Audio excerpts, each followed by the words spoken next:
As private businessmen and government operatives, Shackley, Kleins, and Secord, along with Wilson and middleman Albert Hakim, turned their attention to the Mideast.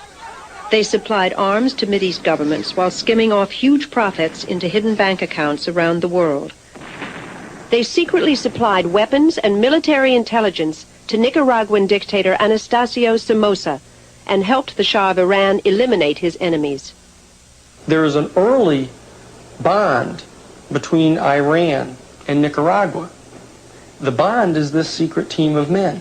So throughout that period from October of 1977 to December of 1978, this secret team has two major operations, one to support the Shah, the other to support the right-wing dictator Anastasio Somoza in Nicaragua.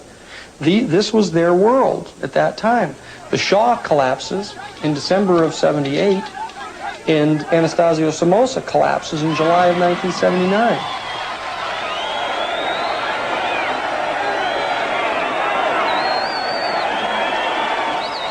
After the overthrow of Somoza, many of his former National Guardsmen fled to Honduras, where they were organized and trained by the CIA as a counter-revolutionary force to fight against the new government in Nicaragua.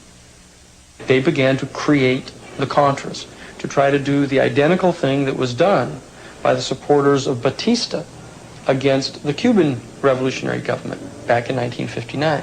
Not an indigenous force inside Nicaragua that had any support from any of the population in Nicaragua. It was a total artifice that was created by these men.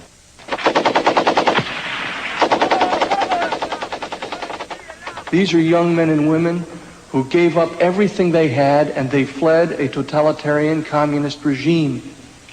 And they fled to another country because they could no longer live within the one that they'd been born in. And they took up arms. I didn't create the Nicaraguan Contra or the Nicaraguan freedom fighter, and the CIA didn't create it. The Sandinistas created it. One of the original Contra political leaders was Edgar Chamorro. He joined the Contras in 1981.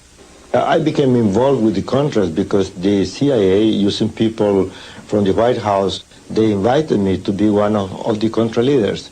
I was told that this was just a war for a year, that the United States wanted to put this pressure on Nicaragua.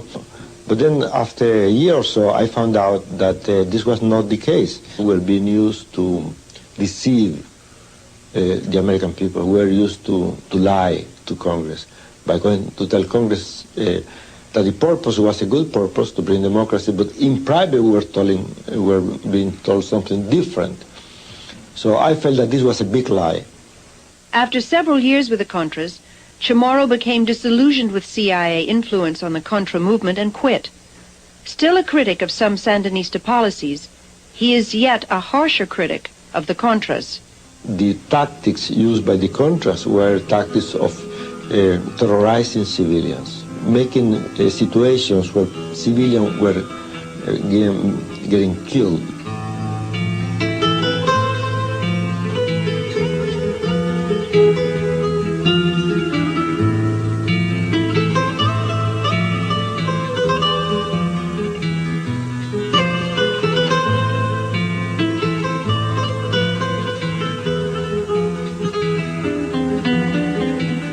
In Nicaragua, under President Reagan, they are in fact giving the Contras written instructions in violence and destabilization. The target is the people. The social and economic infrastructure is what you're hitting at.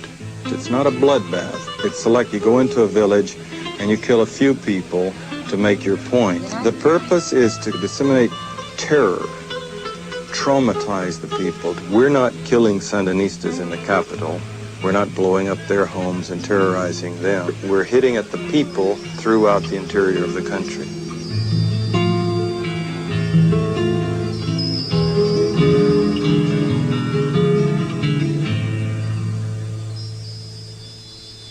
In addition to the terrorist tactics used by the Contras, there was corruption. Substantial portions of both congressional funds and privately raised monies were never accounted for. Traveler's checks raise the question in relative to the Contras. The soldier in the field can't cash a traveler's check. But we used to purchase Cordobas for them. Well, there are $3 million in traveler's checks naturally raises suspicions. After a while, they get used to fat pays, heavy income and good salaries and per diems and many other privileges. So it was a way to be big shots again, fat cats, and they were not really interested in the Nicaraguan people. Well, we know that huge amounts of money are missing. We know that there were bribes of the millions of dollars given to the Honduran officers. We know that at a time when the United States government was paying for complete rations for the troops, that the Contra troops were living on one meal a day. There have been a lot of allegations thrown around that the Contra resupply operation was involved in cocaine trafficking. We found absolutely no evidence during my tenure at the NSC that any of the resistance leaders were themselves or their subordinates involved in drug running. Although there was enough evidence to warrant investigation into CIA drug trafficking, there was no serious interest on the part of committee members, and no first-hand witnesses were called. At one point, the hearings were disrupted by two observers who burst out in protest. The video will stand in recess.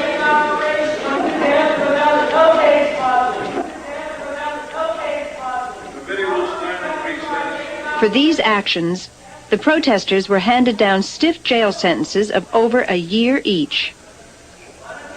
They never got into drugs. Even though it kept coming up in their face, they had got declassified a lot of memos from Robert Owen in which he was telling Oliver North that there were Contra leaders who were involved in the drug traffic. The only questions they allowed him this was to sort of smooth it over or to blame it on somebody else. A news program over the weekend suggested that Rob Owen, who testified earlier, was involved in drug smuggling. Now, is there any truth to that? Can you shed any light for us on that subject? Absolutely false. Mr. Owen is the last person, perhaps right beside me, that would ever be engaged in those kinds of activities. In the early 1980s, when the CIA was working to establish a southern front in Costa Rica in the war against Nicaragua, a relationship was established with John Hull, an American rancher living in Costa Rica. There is mounting evidence that the airstrips on Hull's ranch became not only a delivery point for illegal Contra weapon shipments from the U.S., but were also used for transporting cocaine into the United States. You have CI bases in Costa Rica and Honduras. You have airplanes flying back and forth continuously, landing at bases in the United States where they don't have to go through regular customs, with the CI escorting the people in and out in a certain laissez-faire in the attitude at best of the customs, if there is, any customs representation there. So it's a dream situation for drug smugglers.